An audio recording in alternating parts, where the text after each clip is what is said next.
What is going on? We are back. We've been out for a while. I think before the holidays, we are coming back for the Super Bowl for our 9th annual Armchair Fancy Super Bowl show. We got some great things planned tonight. We're going to do a little pick 3, cut 5 with Super Bowl MVPs. We'll play a little bit of a Super Bowl prop bet roulette. And then we'll close the show out with some of our predictions, some of our bold predictions, as well as just pick who's going to win the game. So hang tight.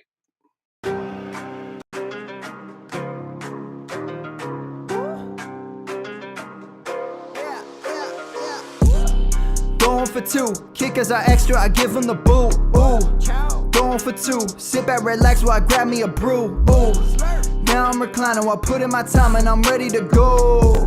My spine is aligning and much my lineups, my bank account grow. I am so rich, but knowledge is all that I'm leaving it with. Ooh, listen to this, multiple options, how far can I get? Ooh, DFS Dynasty redraft tonight, I'm not finishing last. I'm finishing past, any and all I am looking to last. What else? This spot is popping and I am so locked in and only opening the door when it is opportunity knocking. And all of these spots keep on talking and talking. So what are we talking? What kind of alignment? And running it deep, even players forgotten or came from the bottom or hitting that top end. And this spot is popping, yeah, this spot is popping. And woo! This is the armchair, yeah. Put up your arms, yeah. Sound the alarm, yeah, yeah, yeah. Woo! What is going on, and welcome to episode 449 of the Armchair Fancy Show. I am your host, of course, Geoff Lambert. You can follow me on Twitter at Geoff Lambert77. We are here, as I mentioned, for our 9th annual Super Bowl show. You can find us on YouTube on the Going for 2 Live podcast network. We're also syndicated to all major podcast networks. I'm here tonight with a guest host. Ryan, unfortunately, could not make it tonight, so we got Swales joining us. You can follow him on Twitter at Swales_24. What's up, man? Hey, guys. Happy to be back after a long time. Now that the season's winded down, it's nice to catch up a little bit on family stuff. Now that I'm not charting for fantasy points, it was nice to have last weekend back a little bit. But obviously, this is what we've all been waiting for. This is for all the marbles. So excited. Yep, absolutely. Also joining me, of course, you know this guy. He's my regular co-host during the season. We got Chew. You could follow him at Father Dynasty. What's up, Chew? What's up, everybody? Yeah, just glad. It feels like we haven't had football in so long, which I know it's only just the 2-week hiatus before the Super Bowl, but kind of glad to get it behind us and just enjoy the NFL offseason, which I think is possibly the best part of the NFL season. You didn't watch the Pro Bowl? I caught some clips, which almost don't exist. Yeah, exactly. I forgot it was on. I was like, oh, wait, yeah. Pro Bowl's on? What? All right, as I mentioned at the top, we're going to be doing a few things different tonight. We're going to try this thing I saw on TikTok called Pick 3, Cut 5, where these guys are going to be cutting 5 players. I've got 8 players. They're going to cut 5 and pick 3, but they don't know who the next player is. We'll also do some Super Bowl prop bets. We're going to put it in a roulette style, and then we'll make our predictions at the end of the show. So let's go ahead and just jump right into our Pick 3, Cut 5, and I'll kind of explain the rules a little bit here.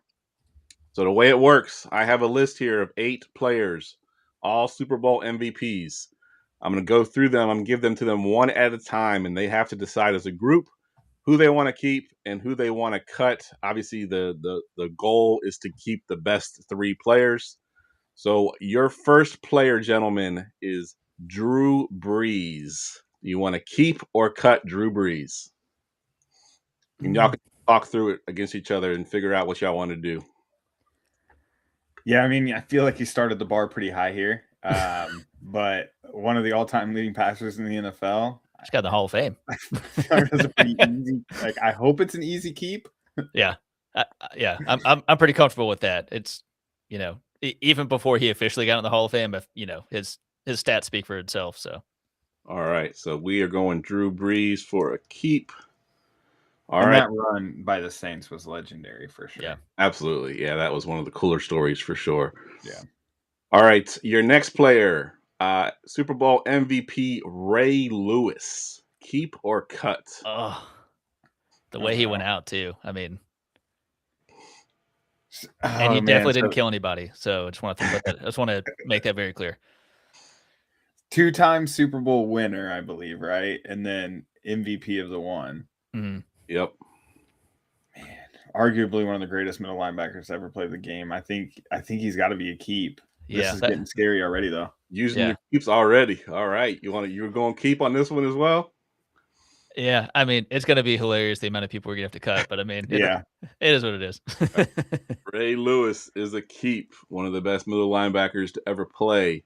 All right. So you only have one keep left. Player number 3 cut. is I'm just kidding. Von Miller. Yeah, I was afraid you were going to do this, and unfortunately, I based on this list so far, I'm going to have to cut. Yeah, cutting Von Miller. You agree with that one? Yeah, statistically, there has to be someone else that's going to would make more sense at that third spot. Fair enough. All right, and I agree with ourselves prior. I would take Ray over Vaughn. Yeah, I agree with you on that one as well, for sure. All right. Player number, what are we on? 4 is Aaron Rodgers, 2010, multiple, I think, MVP, but 2010 is the one I wrote down here. Aaron Rodgers, are you keeping or cutting Aaron Rodgers, one of the most efficient quarterbacks of all time? I'm cutting. Yeah, I feel like we're stingy because it's that third spot now, so it could blow up in our face. But it's a more uncomfortable cut than Von Miller, but still a cut. Yep. Yeah, it is tough. It's tough to cut Aaron Rodgers, but he only did have the one Super Bowl MVP, right? He only got to one Super Bowl. So yep.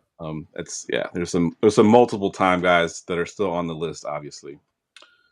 Maybe not on my list, but on the list of All right, so we're cutting Aaron Rodgers.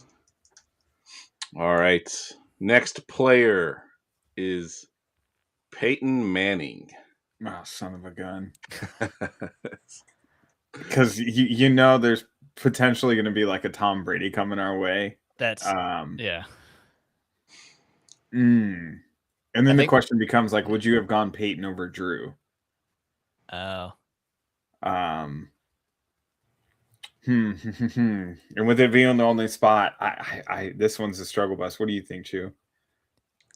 Like, I'm looking at this list. I think we're basically just saying, like, I really hope we keep cutting till we get Tom Brady is kind of what we're thinking. Because everyone else is kind of like, it would be just a tier of a couple guys where it's like, we could kind of slide them around here, but I'm okay risking it and cutting. All right, fair enough. We'll ride it, but I don't know if we're going to get very many names in between Peyton Manning and Tom Brady. All right, let's see. We're going to cut Peyton Manning here. Come on, Joe Flacco. I had him on the list originally. I removed too easy of a cut. All right. Next name on the list is quarterback Kurt Warner from The Greatest Show on Turf. That one's pretty interesting, but I think it's a pretty good, easy cut comparatively. I think if you cut Manning, you got to cut Warner, right? Yeah. All right, Kurt Warner is going to be a cut. All right, now it's about to suck because it's about to be Nick Foles or something. It is. The next player on the list is Patrick Mahomes. All right. So the really question is here: are you going to hold out for Tom Brady, or are you going to take Patrick Mahomes here and then potentially cut Tom Brady? Or is Tom Brady too easy of a name that it didn't even make the list? And so, therefore, because the only person to really beat Patrick Mahomes, other than I guess Hurts, would be Brady. Mm-hmm. I think with Mahomes, we got to keep. It's still a growing legacy. Yeah, I feel like regardless of who this last name is, if we keep Mahomes, I don't think we're going to be too mad at ourselves that's the 3 we have. All right, so we are keeping Patrick Mahomes. Patrick Mahomes. Oh, yeah. It's not going to let me. Oh, there we go. Okay. Oh. Doesn't want to fit. That's fine. We got the gist of it. All right. So you can't put Mahomes in a box. Yeah. All right. So this is the players you've kept so far. You have kept Drew Brees. You have kept Ray Lewis. You have kept Patrick Mahomes. The cuts are Von Miller, Aaron Rodgers, Peyton Manning, and Kurt Warner. So let me ask you, gentlemen, let's say we stopped right here. Are you happy with your list, or would you have put like Peyton over Drew Brees, Would you have taken Ray Lewis out? What would you have done before I give you this last name? I think Peyton over Breeze is really the only argument at this point. I think it's nice to mix it up with a Hall of Fame defensive player on the list. Fair enough. It's so unique to, I mean, for any of the Super Bowl MVPs that were not quarterbacks, it's always interesting to, there's plenty of the interesting ones that had that kind of one-off, really unique game, but to have a player like a Ray Lewis who had such a stellar career and it capitalized it in the Super Bowl, that really feels worthwhile. So I think that makes sense. Jamie's saying he would have kept Kurt Warner so that he can bag his groceries. That's a good one. All right. And final name, you are cutting Tom Brady. It is Tom. Name on the list. I put him never last heard of him. on purpose because I kind of figured that's how it would come down to whether or not you're going to keep that last guy or not. So again, looking at the list, who would you put Tom Brady over? Breeze. You put Tom Brady over Breeze and keep Mahomes. Rest of them, you're good with the list after that. Oh yeah. All right. Good stuff. Good game, gentlemen. That is pick 3, cut 5, and we'll try to make that a regular part of our show in the off season, just to kind of mix it up a little bit. All right, we're gonna go ahead and get into our prop bet roulette. Let's get ready for Armchair Fantasy Roulette. All right, the way this works, I loaded up a couple prop bets and some spreads and some totals into the wheel. We'll spin it. I will look up the current line on DraftKings because I kept trying to update it as the week was going on and the odds kept changing too much, so it got annoying. So we'll just look them up as live, and then we'll decide if we're going to go over and under on these prop bets. Let's go ahead and hit the wheel. Our first prop bet, well, it's not even a prop bet. First one is total. So let me pull up the game total here and see what it's currently at. I had it on Super Bowl, but changed, I guess. All right, so the current total is 45.5 points. We'll go to you first, Swells. What do you think? Over, under 45.5 points for this team with two really good defenses here.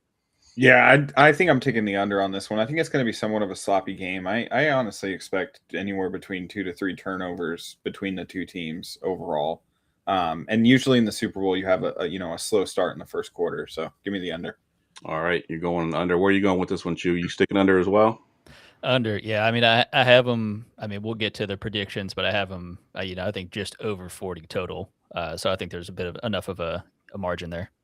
Yeah, I think I'm also going under as well, and I think part of the reason why is you look at the quarterbacks, right? Darnold is kind of known for potentially imploding. I think they're going to kind of play it safe, play it close to the vest.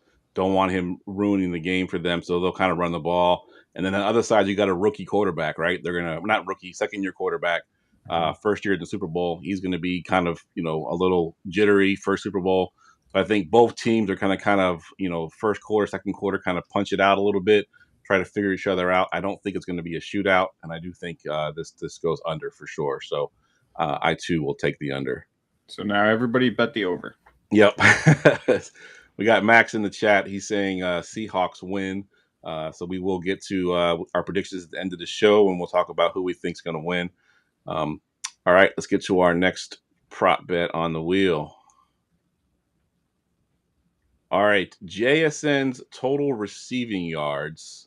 Let me pull up the DraftKings prop here. I gotta go into here. Receiving over. All right, looks like his line is at actually at 100. It's flat at 100. So I'm gonna go to you first this time, Chew. Jackson Smith-Njigba, is he gonna break that 100 yard mark? You think in this game? We just went under on the total there. Having it at 100 makes me a little uncomfortable, honestly. I'm gonna go under. I'd seen some of the lines; it was in the mid 90s, and I think that's enough. That's enough of a change where I'd feel more comfortable with the under. Yeah, I am seeing 93.5. It looks like the alt line is. I think it said plus 110 for that 100 plus. Yeah, so I'm looking at the. So let me go down to where actually the over unders are because it's actually this is the single game line. Let's go receiving yards over under. Okay, so actually it is at 93.5. Let's use that one, Chew. I'll go back to you. The over under for this one's actually 93.5. Are you going to take the under or over on that one? Okay, I'll go over for doing 93.5. Yeah. That's it. May not seem like that much of a difference, but yeah, JSN is that offense. Swells, are you going over that number as well? Yeah, and that's one of those don't bet the 100 at plus 110 because at 93.5 you're getting basically minus 110. So it's just not quite enough juice on the plus side there for the 100 plus. But I do like him going over 95 plus for sure. Yeah, I think I'm with you. I think I'm going over on JSN as well. I feel like if he got that close, I think the Seahawks are in a pretty good shape with the game. And then I think they're going to try to get him that 100 yards. So they're going to want him to get, over that 95 at least. So, yeah, I think I'm going higher than the 93.5 for sure. Patriots defenders also just don't travel, so they're going to easily be able to match up JSN outside of Christian Gonzalez and more inside against Marcus Jones and so on and so forth. Absolutely. That's a good call on the strategy because you're right. They don't travel. They play one side of the field. Mm-hmm. All right. Let's get our next prop bet on the board.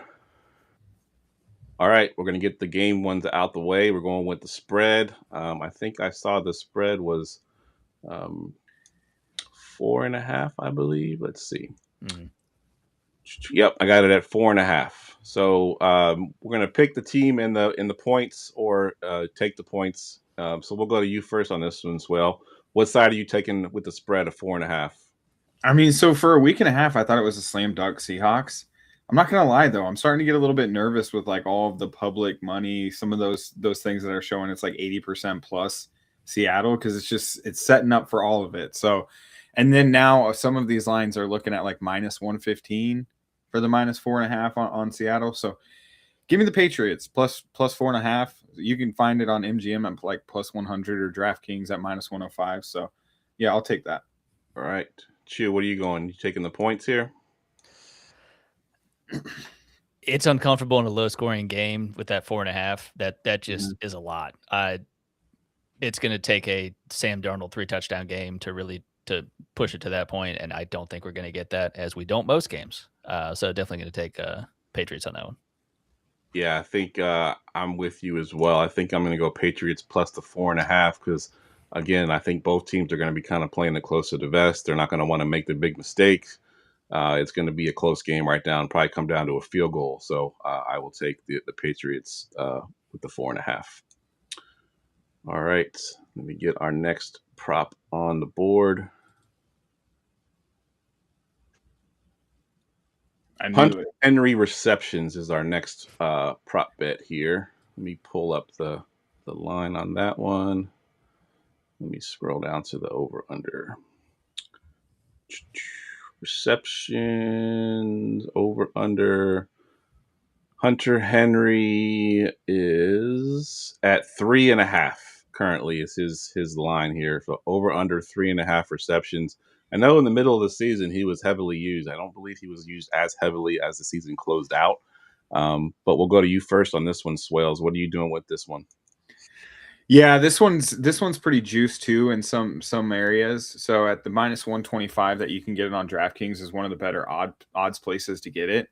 I do like the over on this. This is where Seattle isolates everything into the middle because of their outside and physical corners.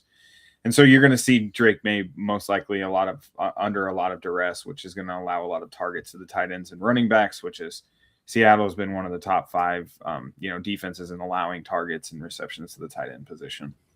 Yeah, I like that. I like that strategy. What about you, Chew? My mind is telling me it should be the over, but I feel like this is going to be a heartbreaking 3 reception one for Henry.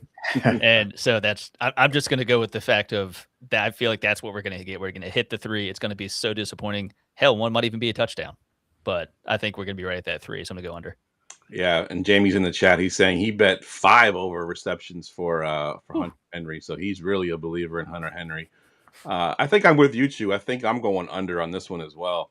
I like what Swell said about the Seahawks giving up points to our receptions to the tight end, and I do believe that because we saw a couple good tight ends have some good games against them. But I think I don't know. I see that same thing, that same scenario with there's only like 3 receptions where the Patriots are trying to run the ball. It's a very conservative game plan, and Hunter Henry just goes slightly under and at the 3 reception mark. So I like the under as well on this one. I'm on an island. I'll take it. Yeah. You take the money. All right, let's get another prop bet up here. Anytime touchdown score. So I'm going to pull up the props and try to zoom in on the screen here so y'all could see it, and we'll each pick someone that we think would be good anytime touchdown. Let's go touchdown scores. Let me zoom in on this. Can y'all see that okay? Yep. Yeah. All right, so yeah, Kenneth Walker we got at minus 190, JSN's at minus 110, Ramondre Stevenson at plus 140, and then so on and so forth there. So if you had to put your money on one of these guys to score a touchdown, who are you going with here, Chew? Well, this might fall in line with something we're going to talk about a little bit later, but I'm going to go ahead and put it on Rashid Shaheed. Nice. I like the special teams kind of piece of that, and that of course will come into what I'm also going to say later. But I think especially for the money and the plus 350 is yeah. Absolutely, I like it. What about you, Chew? What are you going with here? Swales over here. Sorry. No, you're good. I am actually going to piggyback off of that. Actually, I'm going to go with a Seahawks defensive / special teams touchdown. As I talked about earlier, I expect a couple of turnovers in this game. We all know that Seattle's defense is disgusting, so it could be a scoop of score, it could be a pick six, it could be Shaheed taking it to the house. That could cash that for you, and at plus 500. I think it's worth $10 to win 50. Yeah, that's a pretty good call, and it'd be kind of crazy that does happen because then both of you will be right. You get down and you get the special teams defensive touchdown. I'm going a different route here. I'm going to go with the quarterback, Drake May. I had him as my fantasy quarterback, all season, and he ran the ball quite often and scored quite a bit of touchdowns. And I do think that when things break down with that Seattle defense, they are susceptible to quarterbacks running. We saw, a lot of quarterbacks be able to get off on them. So I think Drake May, scrambles for like a 10-yard touchdown or something early in the game. So I'll take the plus 280 and take Drake May for a touchdown here. I can't believe Kenneth Walker's like minus, minus 190. 190, yeah. That's gross. I wanted to pick that, and I was like, even before seeing the number, I was like, oh, that'll be a good thing to kind of parlay with. And I was like, good Lord, like there's nothing to that. Nothing to that. Exactly. All right, let's get our next prop on the board. I was very close to picking George Halani touchdown, but yeah, wouldn't that be crazy? I think that's a sneaky one too. It's similar odds at like plus 500 as well. Yeah. All right, now we got Ken Walker's rushing yards. Let me pull up his line.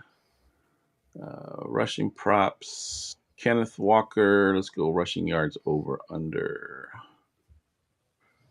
It is set at 71.5. Swales, we'll go to you first. Where are you going with Kenneth Walker here at 71.5?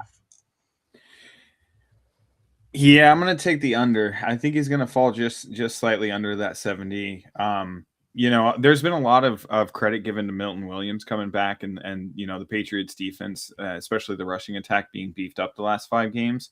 I also think it's a lot to do with Robert Spillane as well. They both basically missed all of December. And really, if you look at the very middle of that Patriots defense, like they're not very good at coverage at linebacker, but they all run incredibly downhill from, the middle all the way up to the safety with Woodson there in the back end. So I think he's going to have a tough rushing game. Yeah. What about you, Chew? 100%. I mean, he didn't even eclipse 70 yards in their last game there. So I think this is going to be tough sledding for him. I mean, he's going to get his obligatory, at least 15 carries. The rushing attack is going to go through him for sure. But he is also going to get some work in the receiving game. And I think if that would be kind of the unique one is looking at the total yards, but rushing wise, I would say below 70 for sure. Yeah, I'm going below. I'm going under as well I think he averaged like 65-ish yards during the season. And obviously they have that split backfield too, where they use Charbonnet quite often. I haven't seen an injury report. I know he was banged up a little bit, but I'm assuming he's fully healthy now. So yeah, I'm going to take the under on Kenneth Walker as well. That 71.5 just seems a bit high for me. All right, let's get the board back up.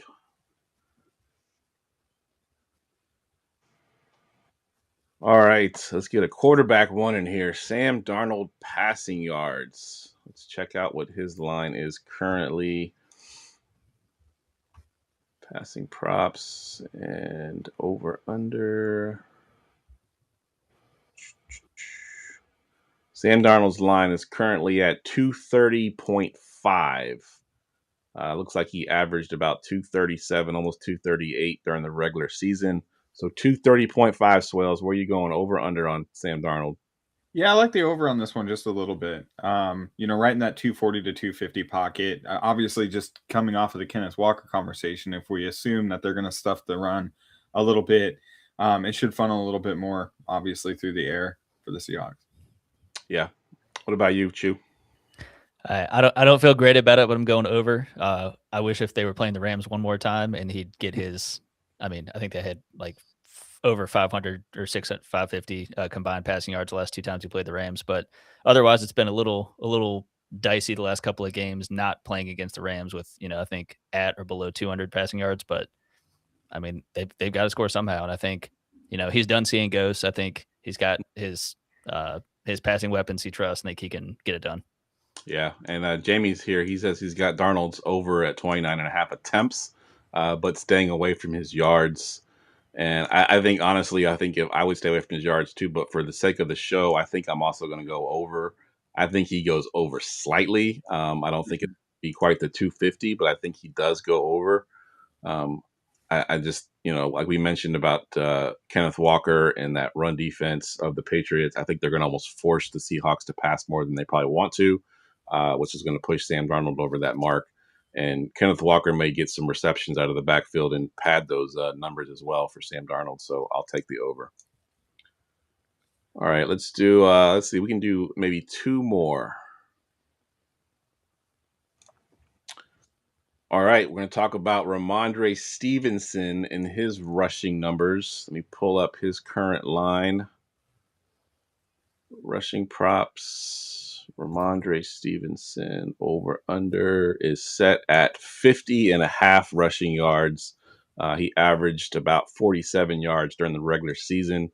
We'll go to you, Swells. What do you think on this Ramondre Stevenson one, over or under? Yeah, I'll take the over on this one. I feel like maybe we're taking quite a few overs, but I feel like everything that we're saying so far perfectly correlates, right?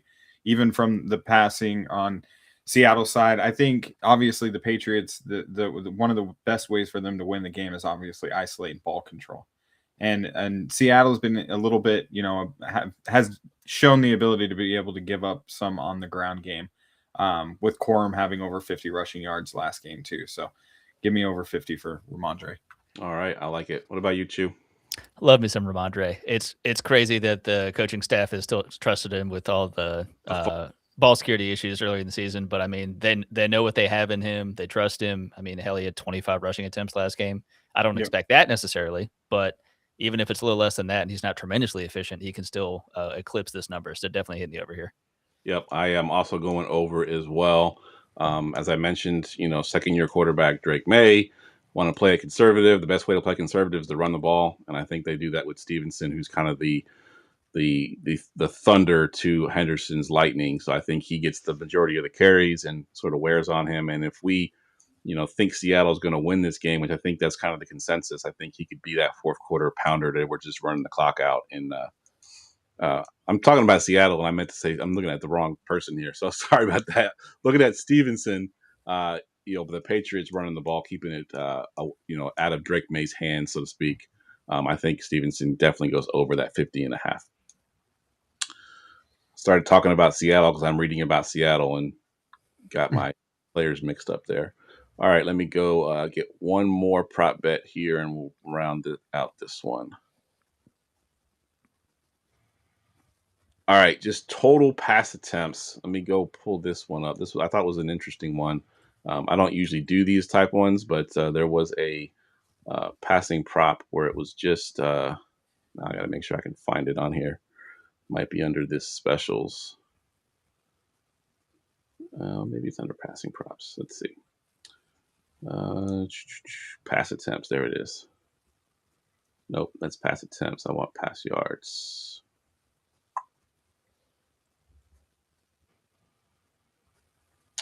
All right, I can't seem to find it now. Total pass yards.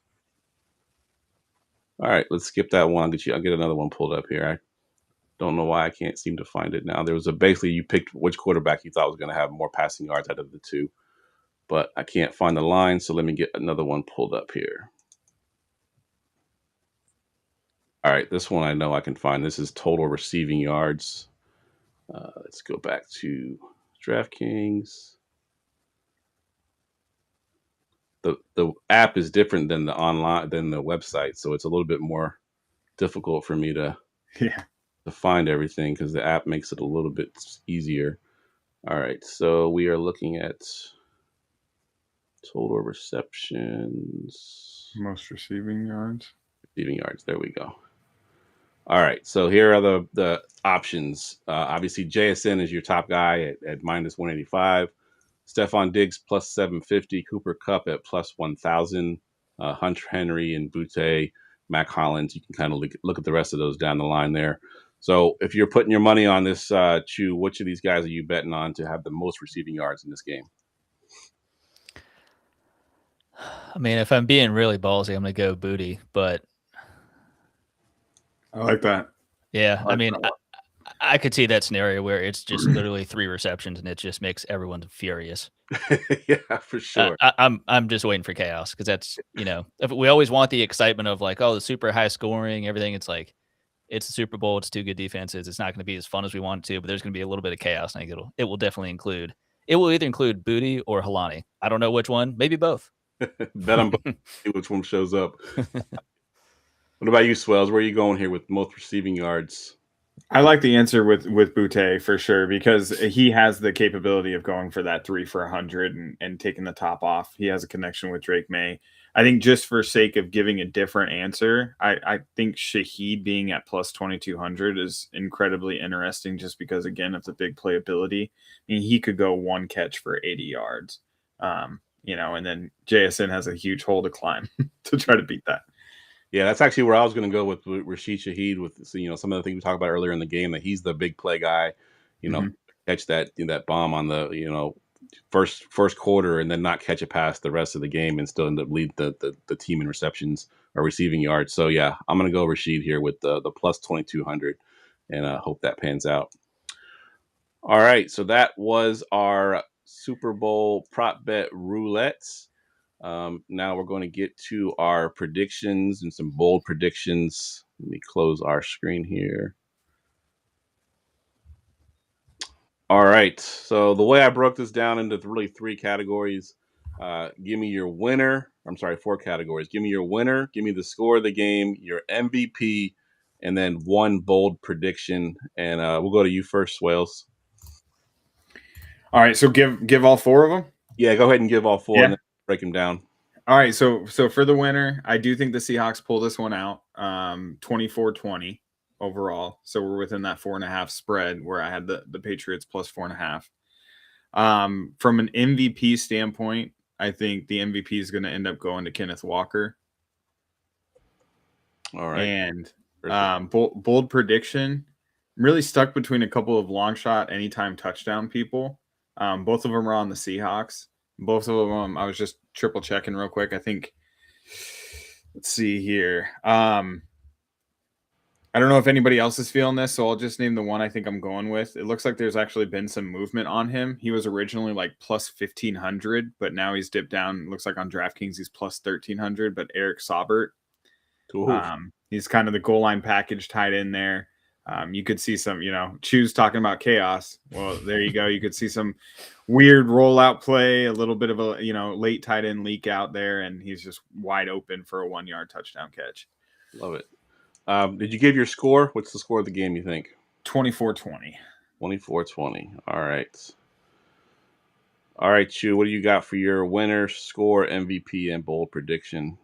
Well, first of all, loving that chaotic tight end touchdown right there. That's again, when we watch the game and one of these nonsense touchdowns happens, we'll take a nice deep breath and be like, we knew it was going to happen. I'll make sure to group text. Yeah. So Seahawks also, I'm going to go 21-17. Still keeps it, within that 4.5. So my MVP and bold prediction kind of goes hand in hand. So I'm saying the MVP is going to be Rashid Shaheed, and he will have 2 total touchdowns. So I could see it being a special teams and a big play. Wow. Pretty dope. I like Because if he doesn't get those, he will not be the MVP. Right. I like it. So going with Shaheed as your MVP, that would be a one of those, if we ever did the keep 5, cut 3 again, that I could throw on the list. Oh, yeah. What is he doing on the list? It really pains me as a 49ers fan to have to pick the Seahawks to win. But if I'm going on the record in my brain, I think the Seahawks win. I'm going to root for the Seahawks. I'm not rooting for the Patriots to win. I'm rooting for the Seahawks to lose. Yep. But if I'm going to put my mark on it, I'm going to have the Seahawks winning. I had them at the same score that you had them at, Swales, with the 24-20 is where I had them. And my MVP, only because I know it's boring, but it's going to be Sam Darnold. I just think the whole redemption arc and the whole line, it's going to be the storyline. I think even if he has an okay game, they'll give him the MVP just because it's Sam Darnold and everything he's gone through. They'll kind of give him that vote. And then bold prediction. So I kind of left this up. I hadn't really thought about what I wanted to do. I wanted to do it live on the show. And listening to the both of you talk about the potential chaos, I'm going to take something that, again, I like the redemption arc. And Stephon Diggs has been in the league for a long time, and he's come up short. Quite a few. Obviously, part of the Minnesota Miracle, where he caught that touchdown at the end, and they felt like they were the team of destiny. And then he went to the Buffalo Bills, and they had all their troubles there. I'm going to go with another redemption arc, and I'm going to say that Stephon Diggs catches over 100 receiving yards and at least 2 touchdowns in this game. I'm going super bold. I think they're going to find a way to get him the ball early and often in this game, and I think he's been chomping at the bit to get to this game. He's finally there. I think he's going to show out. He's a little bit older than he was, but I think he's still got one last game in him. So I think I'm going to go Diggs with over 100 yards and 2 touchdowns as a bold prediction. Jamie's got bold prediction. Jamie's bold prediction is going to be 0 total touchdowns, all field goals. God, I hope not. I hope not. I cannot. It'd be a terrible way to end the season. Yes, it would be. I cannot. He's also got what is this one? Drew Lock MVP. Yeah, I don't know. There you go. I don't know if I can go with that one. That's plus. Jamie's out here trying to hedge his Hunter Henry bets. He has a ton of Hunter Henry money. For sure. All right, fellas, that wraps the podcast up. I want to thank you both for jumping on tonight, especially you, Swells, with the last-minute invite. I appreciate you jumping on and filling in for Ryan tonight. We'll go around the room really quick. Give us your Twitter handle, and if you're working on anything or if you got anything coming up, go ahead and mention that as well. We'll go to you first, Swells. Yeah, man. Twitter handle at Swales_24. Me and a fellow Fantasy Points charter have a podcast that comes out. He just actually had his baby, though. And he's a Patriots fan, so that ought to tell you. We unfortunately haven't been able to jump on the podcast and talk Super Bowl, and I know it's killing him. But you can find us on Spotify at the name of it is Advanced Gridiron, and I'll be rolling out some Dynasty content and some Scott Fishbowl content and doing more Scott Fishbowl rankings. I'll have it in your Discord and all that stuff as I have the last couple of seasons. So just like you said, man, I'm so geared up for the off season already. Let's go. Yep, absolutely. What about you, Chew? Hey, you can follow me on Twitter at Father Dynasty, and I have the website, which is also the Substack, fatherdynasty.com. So there's articles. I'll get the podcast back going. I'm right in the middle of tax season, and I'm in public accounting, so this is not a time when I want to talk a lot when I'm not at work. So we'll get back to it at some point. For sure. That's fair. All right, as always, you can follow me on Twitter at Geoff Lambert 77. I was talking to Chew pre-show. We're going to be putting out our rookie profiles here pretty soon, trying to figure out the new format now that there's 3 of us. It used to be just me and Ryan doing it, trying to figure out the new format. Those will be coming out, I would think, pretty soon. So there'll be little shorts that we're going to do, videos under 5 minutes for each player, talk about strengths, weaknesses, and what we see them doing in the NFL. And then, as always, you can catch out me and my daughter's podcast, the I Am No Jedi podcast. We talk about mostly Star Wars. We did one episode of Stranger Things because we're big fans of that as well. And we're both really excited about the new Maul animated series coming out in April. So I'm sure we'll be talking more about that as well. Awesome. Actually, my other co-host sent me this card today. It's a Darth Maul, I guess, rookie card. Cool. So it's whatever that PSA 10. It's like I guess a good ranking. So I don't even know about cards. Mm-hmm. So, yeah, you can put that in a glass case. For sure. All right. Well, for Swales, for Chew, I'm Jeff. Hope everybody enjoys the Super Bowl. Everyone be safe. I know everybody's going to be drinking. Please be safe. Use an Uber, use a Lyft, whatever you got to do. Stay at your friend's house, whatever. But enjoy it, and we'll be seeing you in the off season.